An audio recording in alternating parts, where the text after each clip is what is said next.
Donc le procès de Marine Le Pen en appel a repris, du coup c'est ce qu'on disait juste avant, enfin pas repris, a commencé en vérité il y a quelques semaines, ça fait 2-3 semaines du coup là, que le procès avait repris. Ouais. Et donc hier on a eu les réquisitions du parquet à l'encontre de Marine Le Pen pendant son procès en appel. Alors petit rappel justement, qu'est-ce que c'est qu'un procès en appel? Donc de base quand on a un procès en première instance, on dit généralement, avec une condamnation. Et si on estime que la condamnation est malhonnête, ne nous convient pas, on peut faire appel. Et du coup il y a un deuxième tribunal qui va se pencher sur l'affaire pour tenter de rejuger et voir s'il y a un jugement différent à la fin. Et donc, du coup, sur le procès de Marine Le Pen, le jugement n'a pas vraiment été différent. Enfin, la réquisition du parquet, donc c'est-à-dire que ça n'a pas été encore jugé, mais ce que le parquet demande comme peine de Marine Le Pen en cas de condamnation, c'est quasiment au final la même réquisition que le procès en première instance. Donc, ça confirme a priori tout ce qui s'est passé jusque-là. Ouais, c'est à peu près équivalent et ça n'amène pas plus de chances à Marine Le Pen de pouvoir se présenter à l'élection présidentielle. C'est vrai que le chemin pour elle, pour la présidentielle, est quand même très très mince. Les possibilités, alors c'est que voilà, il faudrait qu'elle ait moins de 2 ans d'inéligibilité, si j'ai bien compris, parce que grâce à l'exécution provisoire, grâce entre guillemets, qu'elle avait tant contestée, voilà, prononcée par les juges rouges, évidemment ces juges militants horribles qui voulaient sa tête, et ben finalement pourrait la sauver dans ce cas-là, mais ça prend pas vraiment ce chemin-là pour Marine Le Pen. Va falloir quand même un miracle, et puis en plus, alors évidemment, elle a la possibilité de se pouvoir en cassation dans tous les cas, mais elle a dit, c'était ce matin je crois ou hier soir, que elle a dit cette semaine, voilà, mais qu'elle n'attendrait pas la cassation, donc elle prendrait une décision à partir de la décision en appel qui devrait être rendue d'ici à l'été, donc début d'été, quelque chose comme début ça, juillet, voilà. Donc voilà, donc ça devrait, on devrait en savoir beaucoup plus très rapidement sur la stratégie du RN, sur qui le RN va placer en tête de gondole. Donc on imagine bien Jordan Bardella. A priori ça part là-dessus. Voilà, a priori ça part là-dessus, mais c'est intéressant de voir, même si les réquisitions ne diffèrent pas tant que ça, il y a quand même eu un changement de ton du parquet, enfin un changement de ton non, mais il n'y avait pas un désir de répondre directement aux attaques du RN et aux accusations, voilà, un juge rouge, etc., etc. Mais il y a quand même eu une fermeté très clairement affichée, et une critique de la stratégie de délégitimation mise en place par le RN contre les institutions, contre la justice en particulier, mais aussi contre les institutions en général. Et en face, on a eu une Marine Le Pen beaucoup plus molle. C'est vrai que je crois qu'on en avait parlé dans certains streams de sa stratégie là comment dire, de critique de la justice. Il y avait une stratégie un petit peu trumpienne, et finalement elle s'est un petit peu calmée. Elle a pris un peu plus la roue d'un François Bayrou, notamment pendant le procès des assistants parlementaires du MoDem, en disant si on l'a fait, c'était pas volontaire. Donc il y avait une volonté de mettre un peu d'eau dans son vin, presque faute avouée à moitié pardonnée, mais non, le parquet s'est montré tout de même assez ferme. Ouais, ça marche pas trop comme ça la justice, quoi. Faute avouée à moitié pardonnée, faute avouée à moitié condamnée surtout. J'ai envie de dire. Donc oui, effectivement, sa stratégie jusque-là, c'était de dire non, je suis innocente, clamer son innocence jusqu'au bout. Mais là, si elle commence à changer son fusil d'épaule, il y a une raison assez simple, c'est que a priori, elle va pas être innocente. Elle le sait très bien, donc autant préparer la suite dès maintenant, en tentant effectivement d'amadouer les juges en disant, en arrêtant sa stratégie de nier en bloc et d'accuser justement une instrumentalisation de la justice, et plutôt de dire oui, j'avais pas fait exprès, ce qui est un petit peu ridicule. Et les juges ont dit très bien, mais vu là tout ce que vous avez fait déjà depuis le début, accuser la justice d'être aux ordres, fragiliser un contre-pouvoir, aller à l'encontre de nos grands principes républicains, ça passe assez mal. Et donc du coup on en arrive à une réquisition du parquet qui est quasiment la même qu'en première instance. On va dire que ça a été confirmé à quelques petits détails près. Donc ce que je te propose, c'est de rentrer un petit peu dans ces petits détails pour essayer de bien vous expliquer, parce que c'est des trucs un petit peu techniques. Donc moi je suis pas un spécialiste du droit, mais j'ai quand même un peu travaillé le sujet en amont, quoi. Donc voilà, je voyais dans le chat, il y avait alors c'était quelqu'un qui demandait est-ce que c'est suspensif, la cassation est-elle suspensive? Et donc justement on y reviendra après, mais c'est pour répondre à ce genre de petites questions qu'on va essayer de rentrer un peu dans les détails. Donc du coup, procès en appel du RN, donc on va regarder l'humanité, soyons un peu corporate. 5 ans d'inéligibilité requis en appel contre Marine Le Pen sans exécution provisoire. Donc on a 5 ans d'inéligibilité et 4 ans d'emprisonnement, dont 3 avec sursis, et la possibilité d'aménager la partie ferme sous bracelet électronique, ainsi que 100 000 € d'amende. Donc c'est quasiment la même condamnation en fait. Les 4 ans d'emprisonnement, dont 3 avec sursis et bracelet électronique pour l'année ferme, c'était la même chose en première instance. Et la peine d'inéligibilité de 5 ans, c'est la même chose. À un détail près, c'est que du coup, là, il n'y a pas l'exécution provisoire. Donc l'exécution provisoire sur la condamnation en première instance, c'est-à-dire, même si vous faites appel, dans tous les cas, cette inéligibilité prend prend acte dès maintenant, quoi. C'est-à-dire que l'appel ne suspend pas l'inéligibilité, vous restez inéligible en attendant de prouver éventuellement que vous êtes innocente. Ouais. Donc là, est-ce que ça change vraiment quelque chose, le fait que l'exécution ne soit pas provisoire sur cette fois-là, ou ça change rien?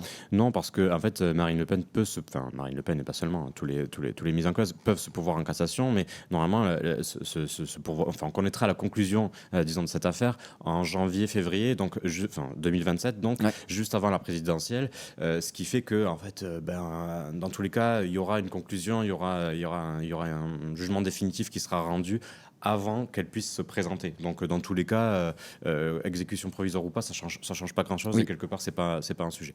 Le sujet, c'est plutôt la durée de l'inéligibilité. Ça, on verra bien ce qui lancera, mais l'exécution provisoire, c'était un sujet en première instance, ça l'est plus vraiment.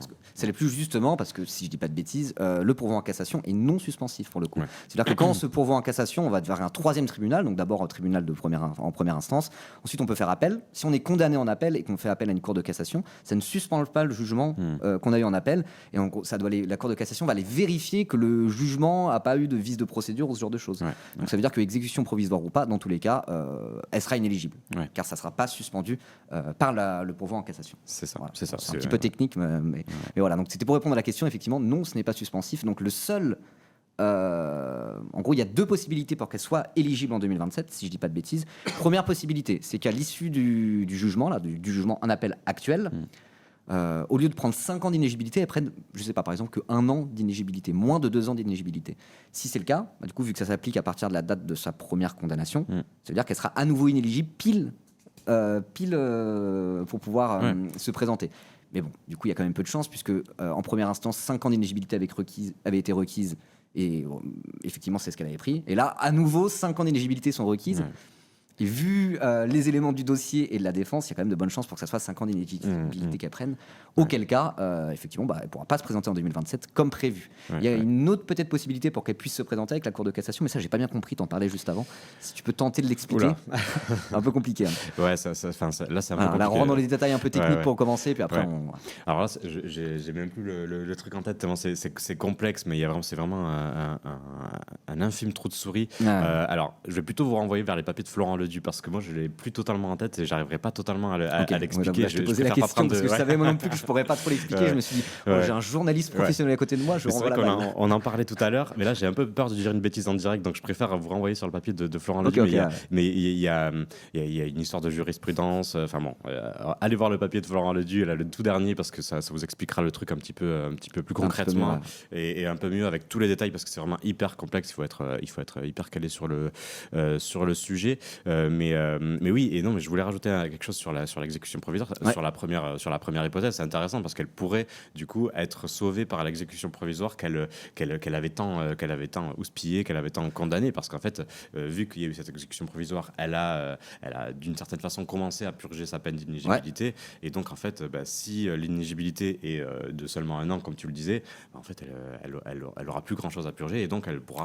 Oui, parce que la première exécution était provisoire. D'accord. Si ça n'était pas provisoire la première, donc avec cette fameuse loi Sapin 2 qui rend l'inéligibilité directe, même en cas d'appel, ça veut dire qu'en fait, sa peine aurait commencé au moment du rendu du jugement en appel. Donc là, au début de l'été. C'est ça. Ok, d'accord. 2 ans, ça aurait été trop long pour pouvoir se présenter. Ok, d'accord. C'est vraiment technique, la justice. C'est ça. Ouais. Ok, d'accord. Bon, tout ça, si vous avez un peu rien compris à ce qu'on vient de raconter, voilà, il y a ceux qui s'intéressent dans les détails à tout ça, très bien. J'espère qu'on vous a un peu éclairé. Si vous n'avez pas tout à fait compris ce qu'on vient de dire, ce qu'on vient d'expliquer, une chose est sûre, c'est qu'elle a quand même très peu de chances d'être éligible en 2027. A priori, il faudrait qu'au moment du jugement, l'inéligibilité qui a été requise de 5 ans par le parquet soit de moins de 2 ans, et si c'est le cas, elle pourra se présenter en 2027. Mais bon, a priori, ça semble très très mal barré, très très mal barré pour elle. En sachant que, alors il y a ces réquisitions-là, mais le tribunal peut aller au-delà, comme peut l'atténuer. Donc en fait, ces réquisitions, c'est juste un indicateur de base, mais le rendu définitif peut être beaucoup plus sévère que ces réquisitions. Donc voilà, on saura à la fin. Là, on fait beaucoup de politique fiction, comme on le fait d'ailleurs assez souvent en stream, mais on verra ça fin juin. Là, en fin juin, évidemment, on sera fixé. Et Marine Le Pen, parce qu'on parlait du pourvoi en cassation, mais c'est presque pas un sujet, parce que Marine Le Pen a dit qu'elle n'attendrait pas ce pourvoi en cassation. Donc fin juin, début juillet, on saura ce que fait le RN pour 2027, et peut-être que Jordan Bardella sera intronisé, et ce qui changera énormément de choses pour l'extrême droite française, parce que c'est vrai que c'est pas la même stratégie, c'est pas le même rapport à la droite non plus. On parle beaucoup de l'union de la droite et de l'extrême droite. De plus en plus sur cette ligne-là, Bardella. Il ne le dit pas ouvertement, il se prononce pas pour une union avec LR et compagnie, mais dans les thèmes qu'il avance, il avance exactement les mêmes thèmes, il a exactement la même posture et les mêmes éléments de communication que ces fameux unionistes de droite, à la Zemmour, à la Ciotti et autres, quoi. Et certains LR aussi. Et puis on peut se demander si Jordan Bardella n'est pas déjà en train de préparer cette stratégie-là, cette union des droites et de l'extrême droite, parce que la semaine dernière, Marion Maréchal, Marion Maréchal Le Pen, sortait son bouquin, elle faisait une soirée, je ne sais plus dans quel hôtel de luxe, pour fêter la sortie de son livre, et qui est venu s'afficher avec elle? Jordan Bardella, alors qu'on connaissait une forme de, peut-être pas d'animosité, mais en tout cas de froideur, de rivalité entre les deux. Il est venu s'afficher, ils ont fait une photo, ils étaient tous sourires. Le JDD a sorti un papier, publié reportage en disant... Le JDD qui est sur une ligne Bolloré d'Union des droites, justement. Voilà, exactement. Donc on peut se demander si Jordan Bardella n'est pas déjà en train de préparer le terrain. Moi j'ai l'impression, perso. Non, mais complètement. Et surtout qu'en plus, en face, à droite, tous les feux sont au vert. C'est vrai que d'abord, on a eu Nicolas Sarkozy qui a dit moi, je ne rejoindrai plus jamais un front républicain. Pas pourquoi on lui pose la question, parce que de toute façon il est retiré de la vie publique normalement en dehors des procès, mais voilà ce qu'il a dit. C'est quand même une voix forte à droite. Et ensuite Bruno Retailleau, donc ex-ministre de l'Intérieur, président de LR, des Républicains, qui a dit l'union des droites doit se faire, pas par des tambouilles d'appareils, mais sur le terrain, très concrètement. Et on l'a vu à la dernière législative partielle dans le Tarn-et-Garonne, où il y avait un deuxième tour, UDR, donc sciotiste, allié donc au RN, face à une candidate socialiste, et Bruno Retailleau a décidé de soutenir les alliés du RN plutôt que de rejoindre donc un front républicain avec les socialistes, parce que on imagine bien qu'il n'aurait pas rejoint forcément les Insoumis dans un second tour. Mais là, c'était les socialistes. Voilà. Sachant qu'ils ont décidé de ne pas censurer le budget en même temps. On peut trouver certains points communs dans le rapport aux institutions, on va dire, entre le PS et LR, quoi. Ce côté peu de gouvernement. Ils aiment bien dire on est la droite de gouvernement, le PS aime bien se présenter comme la gauche de gouvernement. Il y a quand même deux gouvernements en commun avec les deux. Historiquement, ils sont relativement liés. Les macronistes ont réussi un peu à agglomérer d'ailleurs ces deux socles-là. Enfin, ces deux socles-là. Donc, logiquement, on pourrait être en droit de se dire le barrage républicain tient encore au moins un petit peu quand ça concerne LR, le PS et le parti de Le Pen. Là, Ciotti, mais ça revient au même. Et en fait, non. Mais après, cela dit, c'est logique, parce que déjà, quand on regarde LR, à aucun moment, ils ont appelé à faire le barrage anti-RN au moment des législatives 2024. Et puis, même, il y a eu tout un truc où, chez LR, comme chez le Rassemblement national, en cas de... Ils sont prêts à passer un accord de gouvernement entre les deux. Et là, c'est déjà acté des deux côtés. Donc, ils ne veulent pas faire de campagne ensemble, partir d'un seul bloc pour des élections. Il y a des accords électoraux, à aucun moment, vraiment, ça va dans ce sens-là. Mais sur des accords de gouvernement, donc imaginons un scénario où, en cas de législative, LR plus le RN plus les ciotistes feraient une majorité à eux ensemble. Ils s'allieront pour un gouvernement. Ils l'ont déjà dit, ils l'ont déjà acté. Donc, tout ça n'a rien d'étonnant. Et effectivement, Bardella, si ça devient le candidat à la présidentielle et l'homme fort du RN, ça l'est déjà un petit peu. On voit comme une perte de vitesse de Marine Le Pen avec toutes ces histoires de procès, mine de rien. Et on pourrait s'attendre à une restructuration, effectivement, de la droite et de l'extrême droite française à l'approche des présidentielles. Ça serait pas du tout étonnant. Sachant qu'en plus, normalement, l'extrême droite française, historiquement, c'est le FN puis le Rassemblement national. C'est la famille Le Pen, c'est vraiment indissociable des deux, quasiment. L'extrême droite française a un rapport quasiment dynastique à la politique via la fameuse dynastie Le Pen. Et si là, c'est Bardella qui devient président à la place d'un ou d'une Le Pen, c'est une vraie césure historique dans l'extrême droite française. Et donc, du coup, vraiment, on peut assister à une restructuration accélérée dès le début de cet été et sur la deuxième moitié de 2026. Mais exactement. Et puis, sur le sujet de l'union de la droite et de l'extrême droite, c'est encore plus marquant, parce que c'est vrai que Marine Le Pen, elle s'est toujours montrée opposée à ça, ou en tout cas dans la posture, parce que tu le disais, on peut imaginer des accords de gouvernement. Déjà, l'alliance avec les ciotistes, ça dit aussi quelque chose, une main tendue vers la droite. Sachant qu'il était président de LR au moment où il a décidé de trahir trahir entre guillemets son parti pour s'allier à Le Pen. C'est ça, mais dans les positions publiques, dans les prises de position publiques de Marine Le Pen, souvent ce qu'elle dit, c'est moi je ne suis pas là pour faire des tambouilles d'appareil, je ne suis pas une candidate de droite ou de gauche, moi je suis pour l'union des Français, d'où son élément de langage du camp national et qui dit en gros en fait c'est une façon de se présenter comme un parti anti-système qui ne choisit pas, qui ne prend pas la roue d'un parti classique. Il y a eu tous ces éléments de langage sur l'UMPS pendant un certain temps. Oui, on est dans le chat. On est loin du discours UMPS de l'époque. Voilà, exactement. Et donc ce discours-là de Marine Le Pen, elle le tient toujours. On voit qu'il s'effrite dans les faits. Et là, Jordan Bardella, elle attend qu'une chose, c'est de prendre la suite, de prendre les pleins pouvoirs et de lancer sa stratégie. Et d'ailleurs, prendre les pleins pouvoirs. On parle à l'échelle du RN, mais oui, pour l'instant, à l'échelle du RN. Voilà, on verra. Ouais. Je pense que ça sera la fin de la 5e République pour passer au 3e Empire en 2032. Ça sera peut-être Bardella, notre Napoléon, quoi. Napoléon V. Sachant que Bardella, en plus, maintenant, s'affiche littéralement avec des aristocrates de la noblesse héritière de la maison de Bourbon des Deux Siciles.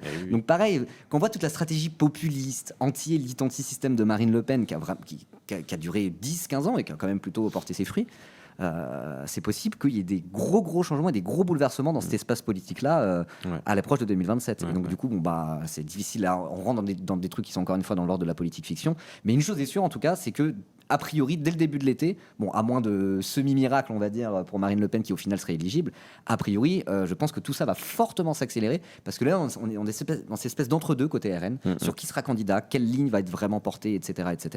Et ça peut très très vite s'accélérer à partir du début de l'été. Ouais, complètement, c'est ça. Donc, et puis, il faudra avoir un œil là-dessus. Il faudra avoir un œil là-dessus complètement, et puis aussi sur comment l'électorat RN suivra ou ne suivra pas, parce que c'est quand même un bouleversement. Tu parlais de césure, c'est exactement ça. C'est pas la même stratégie, c'est pas le même positionnement. Alors après, je dis pas, c'est la même politique évidemment. Oui, voilà, mais en tout cas, dans l'affichage, on voit quand même que Jordan Bardella a quand même, met un accent particulier, un effort sur le fait de parler davantage au patronat, au patron du CAC 40. Il porte un discours particulièrement de droite. C'est aussi le cas de Marine Le Pen, évidemment. Elle porte un programme antisocial, etc. Mais en apparence, le vernis, c'est en gros, on parle aux petites gens, les oubliés, etc. Ce que fait beaucoup moins Jordan Bardella. Il s'embarrasse pas vraiment de tout ça. Donc en fait, on peut se demander si est-ce que le lectorat du RN va muter, est-ce qu'ils vont plutôt siphonner la droite classique avec un électorat plus bourgeois, ou est-ce qu'il va s'éditionner, cet électorat bourgeois, à un électorat très populaire, anti-système, en colère. Les deux sont possibles. Les deux sont possibles, et je me pose aussi la question en même temps, pour faire le lien avec le procès, des répercussions aussi sur l'électorat. Alors c'est vrai que pour l'instant ça bouge pas, étrangement, alors qu'on voit qu'ils ont piqué dans les caisses, que c'est des amateurs absolus, où ils ont monté tout un système, puis en plus il y a cette critique des institutions, alors qu'ils veulent se montrer comme républicains. Enfin bref, tout ça devrait normalement grignoter leur crédibilité. Bon, pour l'instant, ça bouge pas dans les sondages. Pas du tout le truc. C'est quand même très étonnant. Je sais pas. On dirait qu'il y a. Moi, je pense que la question qui se pose, peut-être qu'on peut revenir un petit peu aux fondamentaux de ce que c'est que l'extrême droite, le Rassemblement national et que le vote RN, c'est dire la place que prend le racisme et l'anti-immigration dans le vote RN, quoi. Si au final l'électorat, y compris ce fameux électorat populaire RN, convertit relativement récemment au Rassemblement national par rapport à tout un tas de déclassements et aussi pour des questions économiques, ce qui ne veut pas dire que c'est des votes qui ne sont pas racistes par ailleurs, mais c'est souvent un savant mélange des deux, quoi. C'est pour des questions économiques, il y a un sentiment de déclassement, à côté sont pointés du doigt les assistés, et derrière la figure d'assisté, il y a la figure de l'immigré, du noir, de l'arabe, etc. C'est la stratégie du RN, on en a déjà parlé plein de fois.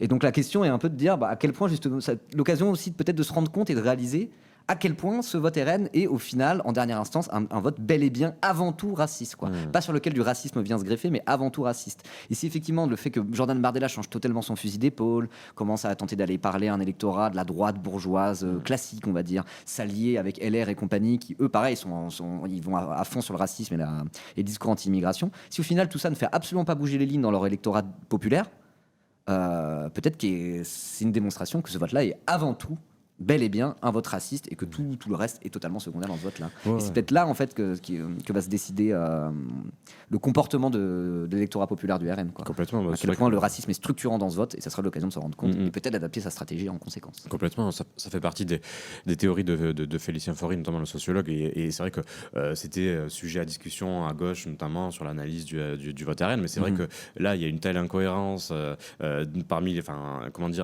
les intérêts des différents électorats du RN se percutent tellement, se contredisent parfois sur les sujets socio-économiques, qu'en fait le seul point commun, c'est le racisme, c'est la xénophobie, c'est le rejet de l'autre, c'est l'anti-immigration. Donc oui, ça confirme complètement ça, et aussi le changement de stratégie de la droite qui muscle son discours anti-immigré, qui était déjà installé depuis un certain temps, même depuis Nicolas Sarkozy, mais ça montre bien que ça répond à une aspiration de leur propre électorat, et d'ailleurs on le voit dans les sondages aussi. Je crois que c'est 55% des sympathisants LR qui sont prêts à une alliance avec le RN, en sachant très bien ce qu'est le RN, en connaissant très bien ses origines, en connaissant très bien ses positions xénophobes, et puis aussi le fait que le RN présente des candidats ouvertement racistes, ouvertement antisémites. Donc en fait, oui, très clairement, on en revient aux racines qu'on n'a jamais quittées, mais on en revient aux racines de l'extrême droite.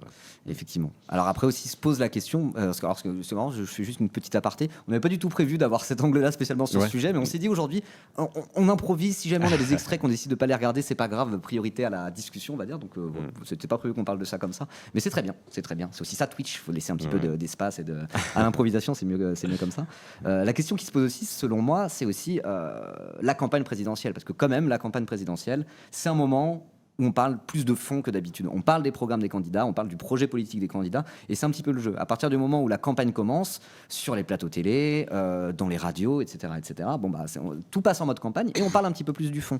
Et c'est généralement des moments où les questions, on va dire, du quotidien des Français, le pouvoir d'achat, le salaire, etc., l'accès aux soins, ce genre de choses, des sujets qui normalement sont plus de l'ordre du social et qui profitent un petit peu plus à la gauche, on va dire. La gauche est plus solide sur ces questions-là que la droite, parce qu'ils ont un discours de gauche dessus, quoi. Bon, voilà, je vais pas épiloguer. Peut-être qu'effectivement, ça sera aussi un moment où les nouvelles positions d'un Jordan Bardella candidat pourraient moins prendre que la ligne populiste de Marine Le Pen dans le cas d'un premier tour, et après, les dynamiques de campagne s'enclenchent. Et donc, en fait, c'est difficile de prédire l'avenir, mais j'ai l'impression que quand même, tout peut se passer, le meilleur comme le pire, si jamais il y a ce changement, ce qui pourrait être un gros changement à l'extrême droite, avec on va dire la fin de Marine Le Pen, de l'hégémonie Le Pen, de la ligne populiste à l'extrême droite. Je veux dire, ça peut ne rien changer, au contraire. Ça peut faire la fameuse union des droites qui additionne des blocs électoraux et fait qu'on est cooked à tout jamais. Comme ça peut aussi vraiment tout changer, parce que ça changerait totalement les dynamiques de campagne au profit d'une dynamique à gauche qui submergerait un petit peu celle de droite, notamment auprès de ce bloc populaire. Donc vraiment, il y a ce côté, on verra. Mais il y a plein de questions à se poser, et on risque d'en rediscuter beaucoup pendant toute la deuxième moitié de l'année, à condition bien sûr que Marine Le Pen soit inéligible. Oui, déjà, c'est vrai que ça en prend le chemin, et on fait un peu de politique fiction, on essaie de se projeter, mais c'est vrai que ça peut tout changer. Moi, c'est vrai que Jordan Bardella, je le vois comme un candidat plus fragile aussi que Marine Le Pen. Marine Le Pen, elle a un certain nombre de campagnes, je sais plus exactement, je crois qu'elle a 3 ou 4 déjà au compteur, 4 même, ce serait la 4e, je crois. Oui, ça serait la 4e. Ce serait la 4e. Elle a quand même une certaine expérience, elle s'est vautrée un certain nombre de fois, notamment dans les débats d'entre-deux tours, donc elle a quand même une vision de ce qu'il faut faire ou ne pas faire. Jordan Bardella, lui, il arrive du haut de ses 27 ans. Il a eu 30 ans. Elle a eu 30. Il a eu 30 ans en septembre de l'année dernière. Il est de septembre 1995, précisément. Ne me demandez pas pourquoi je connais la date de naissance de Bardella au mois près. C'est comme ça. Je connais celle de Zemmour aussi, août 1958. Oui, c'est vrai. Voilà. C'est des petits trucs bizarres. Parce que tu lui souhaites son anniversaire, c'est ça. Mais voilà, c'est ça. Je lui envoie un SMS tous les jours. On se connaissait à l'époque, il était youtubeur Call of Duty. Bon, bref, c'est histoire.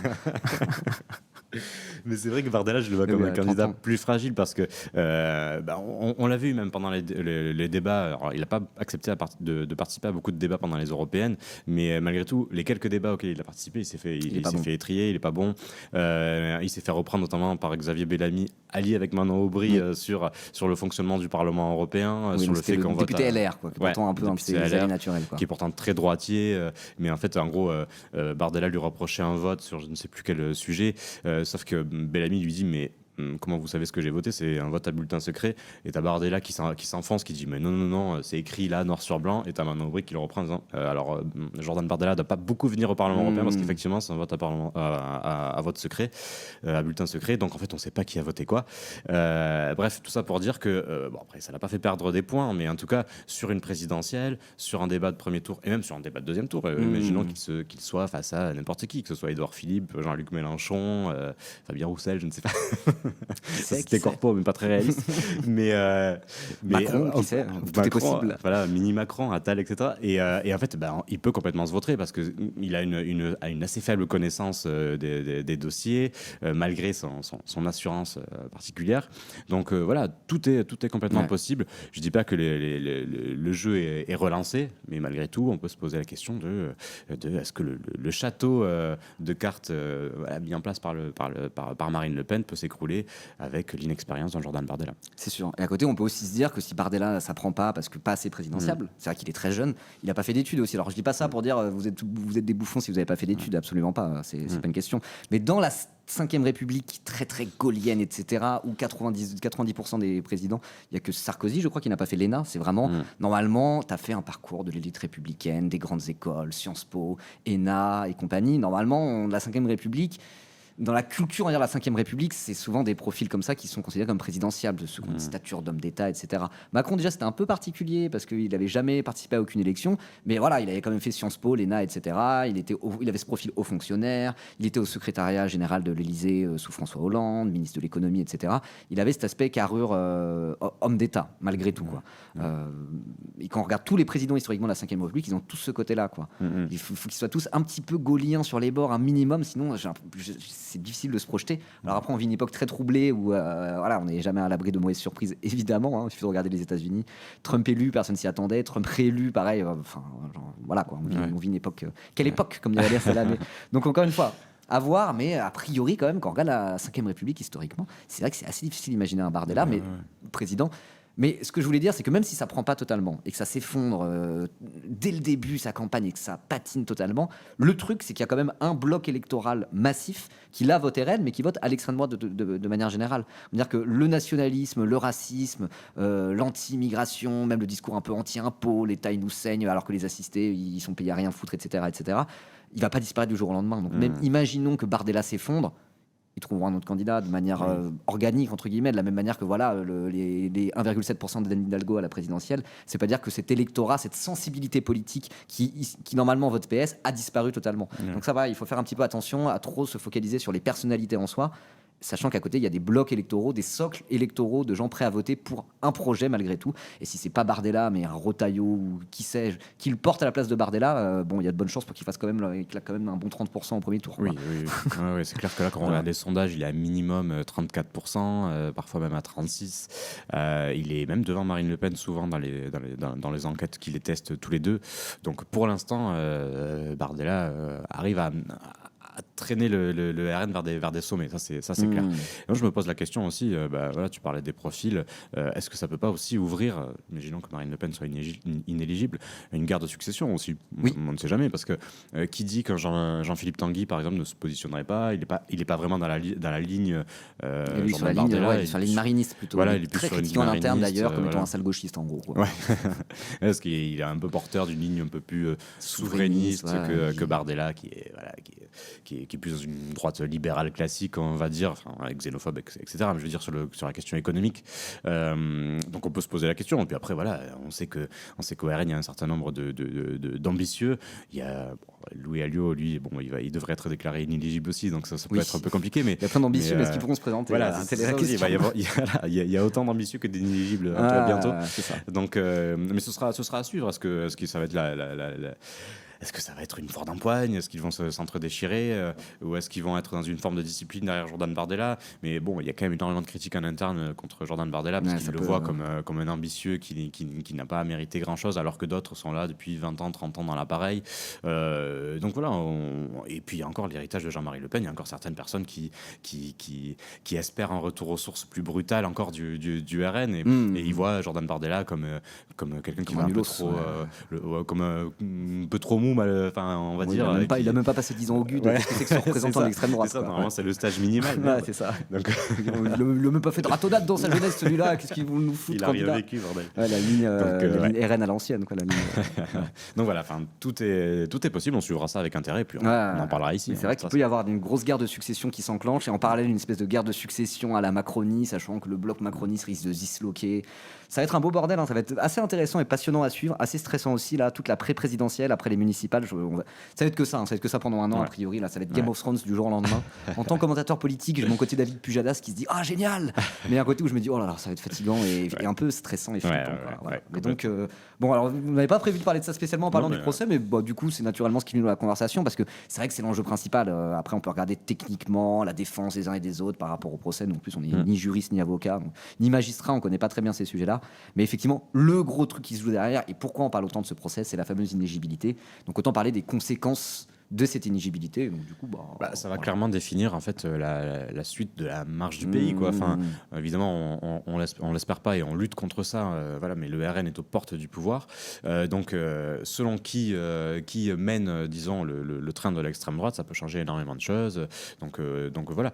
Je vois qu'on a un extrait de côté de Laurent Jacobelli. Peut-être qu'on peut se l'écouter. Finir là-dessus, parce qu'après, il va falloir avancer assez rapidement. Alors, je vois quelqu'un qui dit en tant que journaliste, c'est nouveau. Pour parler de moi, non, je dis en tant que commentateur politique. Je n'ai pas dit journaliste. Non, je n'oserais pas. Donc oui, on peut regarder. Alors on avait Jacobelli et ça. Ça on est déjà revenu dessus. Je vais juste voir un petit peu le genre de défense qu'ils ont au RN par rapport à Marine Le Pen. On va voir, c'est extrêmement carré, des arguments en béton. Je ne suis ni Donc lui, c'est Laurent Jacobelli, du coup c'est un député RN, c'est aussi un des porte-parole du Rassemblement National et un des sosies officiels de Goebbels. Je ne suis ni juge ni avocat, je ne maîtrise pas assez ces questions et je ne suis pas dans la tête de ceux qui vont prononcer le verdict. Ce que je sais, c'est qu'on ne peut pas imaginer une France où Marine Le Pen ne soit pas candidate à la présidence de la République. D'abord parce qu'elle est soutenue par les Français, parce qu'elle a montré qu'elle avait l'étoffe d'une femme d'État et parce qu'il faut en finir avec cette Macronie et que le Rassemblement national incarne l'alternance. Donc j'espère très sincèrement que l'avenir des Français ne dépend pas de la justice, mais dépendra bien des urnes. Est-ce qu'elle pourrait faire campagne avec un bracelet électronique ? Écoutez, je ne sais pas, on ne va pas faire tous les scénarios possibles. Ce que je sais, moi, c'est que les Français attendent Marine Le Pen et le Rassemblement national. Ce que je sais aussi, c'est qu'il y aura un candidat Rassemblement national à la présidence de la République et qu'il est temps qu'on en finisse avec le système actuel. Je le répète, tous les voyants sont au rouge et ce qui devrait concentrer toute notre attention, c'est de sauver ce pays. Je ne suis ni juge ni... Ok, bon... Oui, mais c'est toujours le même élément de langage. D'abord contre la justice aussi, un tout petit peu atténué par rapport à ces dernières semaines. Mais il n'a pas dit qu'elle était innocente cette fois-ci. Voilà. Vrai changement dans la défense, à part ça. Mais cette façon de dire que c'est pas à la justice de décider en fait de l'avenir électoral de la France. En fait, il disait des choses complètement opposées au RN il y a 10 ans. Marine Le Pen, par exemple, portait l'inéligibilité à vie en disant que qu'il fallait complètement nettoyer la vie politique des personnes qui étaient qui contrevenaient aux lois. Tout simplement. Et là, en fait, on a ce discours-là typique de délégitimation de la justice, encore une fois. Et cette stratégie, j'aime pas trop employer ce mot, mais populiste, dans le sens où, en fait, c'est au peuple de décider et uniquement au peuple. Oui, populiste au sens noble, on va dire, et dans le mauvais sens du terme. Voilà, exactement. C'est vrai que c'est assez... ça veut un peu pas tout et rien dire, mais il y a plusieurs utilisations de populistes, effectivement. D'ailleurs, on pourrait faire un genre un stream sur ce genre de mots. Sur le populisme, ça serait intéressant, ça. Carrément. Dire, qu'est-ce que c'est que le populisme ? Est-ce qu'il y a un populisme de gauche, de droite, etc. Faire un truc un peu thématisé. Vous assistez à la conf de rédac là en même temps. Voilà. On brainstorm en direct. Mais du coup, en tout cas, il n'y a pas de défense sur le contenu du procès, encore une fois. Là. Ils en sont à dire... Ils n'en sont même pas clamés leur innocence, quoi. Genre, quand il a une défense comme ça, Jacobelli, c'est à demi-mot, il dit oui, elle est coupable, mais bon, c'est pas grave. Elle est soutenue par les Français. Et donc, effectivement, ça, c'est quand même du populisme avec un grand P. C'est se dire, on s'en fiche de la justice, on s'en fiche des institutions, de la séparation. Enfin, surtout que le fait d'avoir une justice indépendante, une séparation des pouvoirs entre la justice d'un côté et le politique de l'autre, c'est quand même la base de la base de la base de ce qu'on appelle la démocratie. Pas la démocratie au sens, c'est le peuple qui dirige, mais la démocratie au sens, il y a des institutions qui sont faites de manière à préserver des droits, quoi. Tout simplement. Donc c'est quand même un peu la base de la base. Et là, c'est une façon de dire, en fait, on s'en fout si elle est condamnée ou pas. Elle devrait pouvoir se présenter parce qu'elle est populaire. Ce qui est vraiment antidémocratique et populiste, mais dans son plus simple appareil, quoi. Et normalement, en 5ème République, ça devrait pas On devrait leur tomber dessus pour les traiter d'anti-républicains et dire que ça, c'est pas un discours qui devrait avoir lieu en état de droit. Et pourtant, on est habitué en fait. On commence à être habitué à leur justification. Ça crée plus de polémique, quoi. Complètement. En fait, on est habitué, et notamment parce que c'est aussi parfois porté par des acteurs plus traditionnels, même à droite. Parce que c'est vrai qu'à droite, par exemple, il y avait une critique du Conseil constitutionnel quand il avait retoqué la loi immigration. Et il avait dit on est face à une dictature des juges, vous voyez bien, c'est le droit contre le peuple, etc. Attendez, le droit, c'est aussi normalement l'expression du peuple. Et puis c'est un rempart contre tous les abus possibles et imaginables. C'est ce qu'a dit d'ailleurs la Cour d'appel à un moment donné. Ils ont dit vous faites partie des législateurs, puisque vous avez un groupe parlementaire, etc. Le législateur, les élus du peuple, relie Rousseau, j'ai envie de dire, on peut remonter jusque-là. C'est ceux qui votent les lois. Et donc, comment, en tant que député, représentant du peuple, et surtout en tant que législateur qui écrit les lois, vous pouvez vous en prendre à l'institution qui a pour rôle d'appliquer la loi, c'est-à-dire la justice, quoi.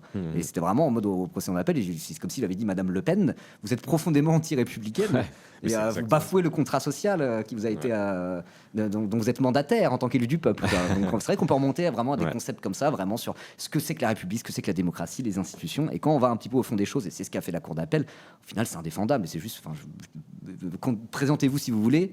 Mais je pense qu'on peut déjà dire quelle indignité, quoi. Ouais, mais c'est ça. Et puis c'est vrai que le parquet général a aussi étendu ça au contre-pouvoir en disant en fait vous essayez de délégitimer l'institution judiciaire, la justice, mais en même temps vous vous attaquez à tous les contre-pouvoirs en fait. Donc comme tu dis, c'était une façon de vous dire, de dire en tout cas, mais de façon très fine et équilibrée qu'elle n'était pas républicaine. En tout cas, par ses mots, par sa stratégie, elle se positionnait dans un camp qui était celui, j'allais dire des contre-révolutionnaires, mais un peu un côté comme ça.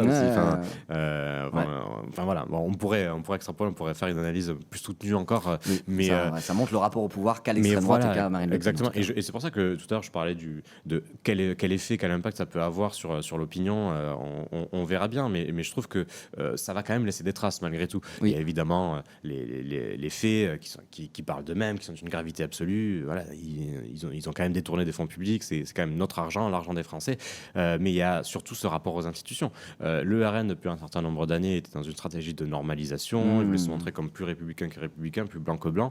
Et finalement, il suffit que la justice se prononce en leur disant mais attendez, peut-être que c'est pas très très bien de piquer dans la caisse, là on vous a chopé la main dans la confiture, pour que en fait ça y est, là le vrai visage se révèle et qu'il défie toutes les institutions républicaines, tout ce qui fait que tout notre socle républicain en fait finalement.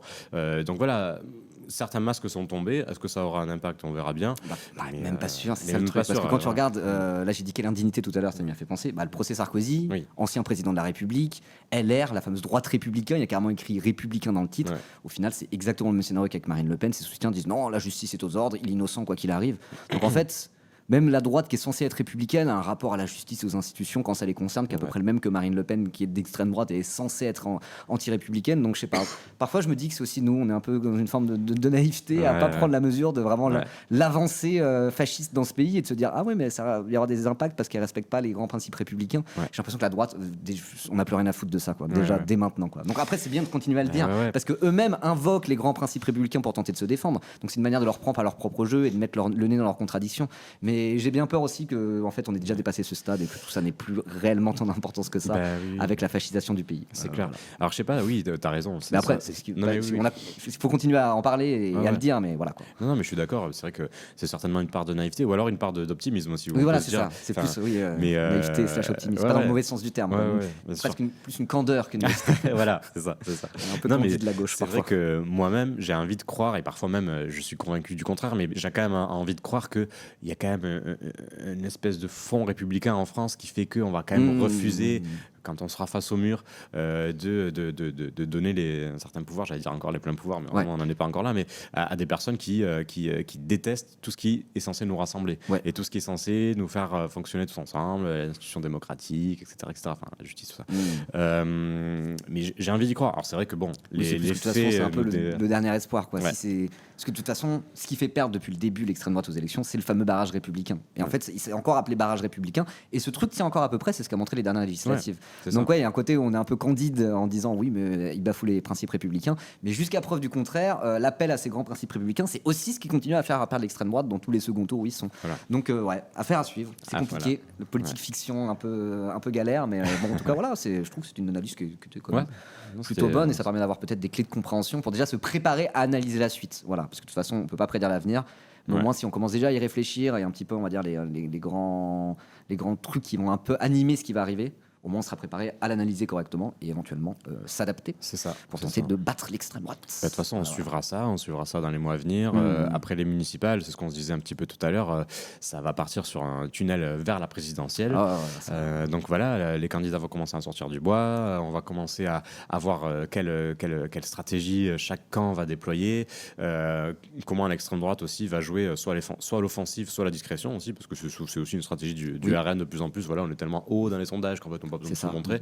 Donc on va pouvoir analyser ça, quel jeu la droite va mener et aussi la gauche. Voilà, est-ce qu'elle va se tirer dans les pattes ou au contraire se rapprocher un peu plus. Bref, ce sera probablement un savant mélange des deux. Voilà, c'est ça. Mais ça, ça arrive.